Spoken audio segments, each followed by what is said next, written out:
राजसाहेब हे धोरणी नेते आहेत, दूरदृष्टी असलेले नेते आहेत. त्यामुळे कदाचित त्यांच्या या वक्तव्याची प्रचिती आणखीन 10 वर्षांनी जनतेला येईल की धुरंधरमुळे तुम्ही रस्त्यांवरचे खड्डे विसरून गेला होता. त्याच खड्डे असलेल्या रस्त्यांवरून गाडी चालवत चालवत तुम्ही थिएटरमध्ये पोहोचलात आणि मस्त एन्जॉय केला सिनेमा आणि परत त्याच खड्ड्यांमधून गाडी खिळखिळी करत घरापर्यंत आलात. पण तुमच्या काय खाट लक्षात आलेलं नाहीये की रस्त्यांवर खड्डे किती आहेत. तुम्ही धुरंधरच्या मस्तीत होतात.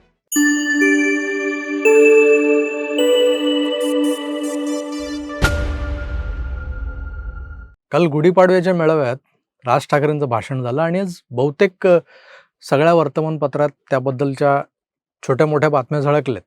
राज ठाकरेंच्या आजवरच्या मेळाव्यांच्या तुलनेत फारसा न वाजलेला हा मेळावा होता बहुतेक, आणि बहुतांश पत्रकारांनी त्याची दखल घेणं टाळलंय, म्हणजे त्यावर भाष्य करणं टाळलंय. पण राजसाहेबांनी या मेळाव्यात त्यांच्या पक्षाच्या महानगरपालिका निवडणुकीतल्या परफॉर्मन्सचा आढावा घेणं अपेक्षित असताना किंवा अपेक्षित यश मिळालं नाही त्यावर काहीतरी बोलणं अपेक्षित असताना जे होतं अपेक्षित तसं न होता त्यांनी याही खेपेला निराशा केली त्यांची, जे राज ठाकरेंना ऐकायला येतात की साहेब आज काहीतरी भारी बोलणार आहेत.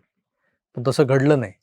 2006 साली किंवा त्यानंतरच्या कित्येक सभांमध्ये शब्दांमधून फुलणारा अंगार हा काय असतो हे राजसाहेबांच्या भाषणातून जाणवायचं. तो आता जाणवत नाही. मराठी हा विषय आक्रमकपणे मांडताना परप्रांतीयाच्या मनात धडकी भरवणारा आशय हा राजसाहेबांच्या भाषणांमधून मिळायचा त्यावेळेला. पण हल्ली भाषण रंगत तर नाही आणि आत्ता रंगेल मग रंगेल असं वाटत असताना अचानक 35-40 मिनिटात ते संपतं देखील.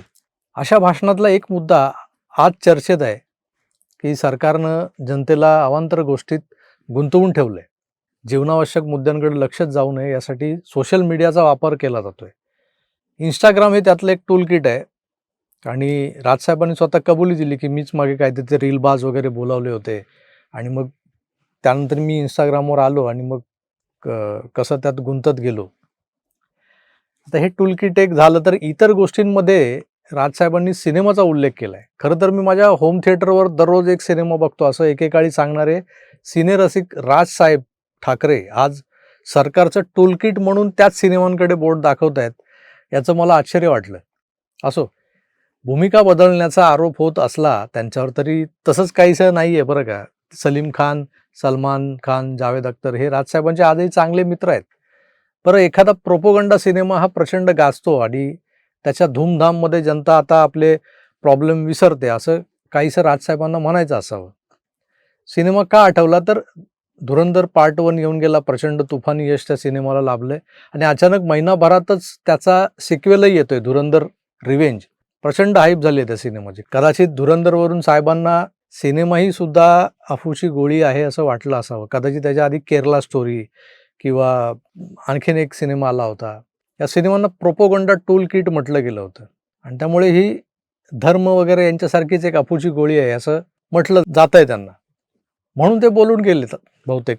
राजसाहेब हे धोरणी नेते आहेत, दूरदृष्टी असलेले नेते आहेत. त्यामुळे कदाचित त्यांच्या या वक्तव्याची प्रचिती आणखीन 10 वर्षांनी जनतेला येईल की धुरंधरमुळे तुम्ही रस्त्यांवरचे खड्डे विसरून गेला होतात. त्याच खड्डे असलेल्या रस्त्यांवरून गाडी चालवत चालवत तुम्ही थिएटरमध्ये पोहोचलात आणि मस्त एन्जॉय केला सिनेमा आणि परत त्याच खड्ड्यांमधून गाडी खिळखिळी करत घरापर्यंत आलात. पण तुमच्या काय खाट लक्षात आलेलं नाहीये की रस्त्यांवर खड्डे किती आहेत. तुम्ही धुरंधरच्या मस्तीत होतात. पण काही पत्रकार मंडळी, काही मीडिया हाऊसेस ही धुरंधर पार्ट 2ला प्रोपोगंडा सिनेमा सिद्ध करण्याच्या वाटेला न जाता आणि तो हिट होईल न होईल याबद्दल कुठलंही भाकीत न करता थेट त्याच्याहीपेक्षा एखादा हॉलिवूडवाला सिनेमा कसा सुपरडुपर हिट झाला होता, धुरंधरपेक्षाही जबरदस्त स्पाय थ्रिलर सिनेमा ज्याने 11 वर्षांपूर्वीच 1500 कोटींचा गल्ला जमवला कसा होता वगैरे सांगून आपला धुरंधरवरचा आकस स्पष्ट करून टाकताना दिसतात. कुठलं चॅनल किंवा कुठलं वेब पोर्टल आहे हे मी सांगत नाही, तुम्हाला स्क्रीनशॉटवरून दिसेल ते. पण त्यांच्यातला आकस बघा. धुरंधर हा गुप्तहेर पटांमधला एक बेंचमार्क बनू पाहतोय. किमान बॉलिवूडमध्ये बनणाऱ्या स्पाय फिल्म्स त्यामध्ये म्हणजे एकता टायगर, टायगर जिंदा आहे, टायगर 1, 2, 3 वगैरे, पठाण, जवान, वॉर, हे यशराज फिल्मच्या स्पाय युनिव्हर्सच्या सिनेमांमधला फोलपणा, राष्ट्रप्रेम गेलं बोंबलत, पण भारत पाकिस्तानमधलं ते उथळ रोमॅन्टिसिझम जे आहे दाखवताना हिरो रॉचा अधिकारी, हिरोईन ISIचे कोणतरी गुप्तहेर हे दाखवणं, मग त्यांच्यात गुटरगू होणं, एखादं गाणं त्यांचं, मग त्यांचा रोमांस बर्फात शूट केलेला. या सगळ्या स्वप्नरंजनाच्या बाहेर पडत असली स्पाय स्टोरी काय असते हे दाखवणाऱ्या धुरंधरच्या यशानं बॉलिवूडी खानावळ हगवून लागल्यासारखी पिवळी पडत चालली आहे. आणि त्यांच्याकडून प्रोपोगंडा पसरवला जातोय की पहिल्या धुरंधरच्या तुलनेत दुसरा धुरंधर म्हणजे पार्ट 1 पेक्षा पार्ट 2 हा जास्त लांबीचा तर आहेच आणि रटाळही आहे. काही युट्यूबर्स सुपाऱ्या घेऊन धुरंधरच्या स्टोरीचे स्पॉयलर्स देताना दिसतात, म्हणजे सगळं रहस्य उलगडून टाकत लोकांमध्ये उत्कंठा शिल्लक राहू नये हा त्यांचा गेम प्लॅन आहे. म्हणजे गंगाधरही असली शक्तिमान आहे हा जो काही स्पॉयलर असतो ना, जो शेवटपर्यंत आपल्याला माहीत नसतो, म्हणजे खरा कोणी कोण होता हे आपल्याला कळत नसल्यामुळे आपण सिनेमा बघतो, पण तोच कोणतरी येऊन सांगितलं अरे खरा कोणी तर अमिताभ बच्चन होता, झालं बोंबललं. हे जे स्पॉयलर्स देणं जे असतं ना, ते स्पॉयलर्स देऊन धुरंधर बघायला कोणी जाऊच नये हे सगळं चाललेलं आहे. तर बडे साहेब कोण आहे, जसा बाहुबली को कटप्पा ने क्यों मारा हा जो काही प्रश्न अनुत्तरित राहिला होता, आणि त्यानंतर जो काही असा एक रबरासारखा ताणलेला एक उत्कंठावर्धक एक अवकाश निर्माण झाला होता की दुसरा पार्ट कधी येतोय, सिक्वेल कधी येतोय. त्यामुळे या सिक्वेल मधली जी जान असते ना, ती स्पॉयलर देऊन अशी ती बर्बाद करून टाकायची, वाट लावायची, हा सगळा गेम प्लॅन आहे. पण आपल्या या मराठी वृत्तसमूहानंतर कमालच केली की कशाला धुरंधर बघायला जाता, अहो त्याच्याही पेक्षा जबरदस्त स्पाय थ्रिलर असणारा हा इंग्रजी सिनेमा जो OTTवर उपलब्ध आहे तो बघा. ज्याने 11 वर्षापूर्वीच, आताचं काय घेऊन बसला, 11 वर्षापूर्वीच 1500 कोटींचा धंदा केला आहे. म्हणजे नक्कीच तोडफोड सिनेमा असणार तो, नक्कीच आहे, नक्कीच आहे. हे ज्या सिनेमाबद्दल बोलतायत ना, तो ब्रिजेस ऑफ स्पाय असं नाव असलेला हॉलिवूडचा सिनेमा उत्तम स्पाय स्टोरी सिनेमा आहे. आणि हॉलिवूडमध्ये अशा स्टोरीज किती परिणामकारकरित्या मांडल्या जातात पडद्यावर हे काही नवीन नाही आहे आपल्याला.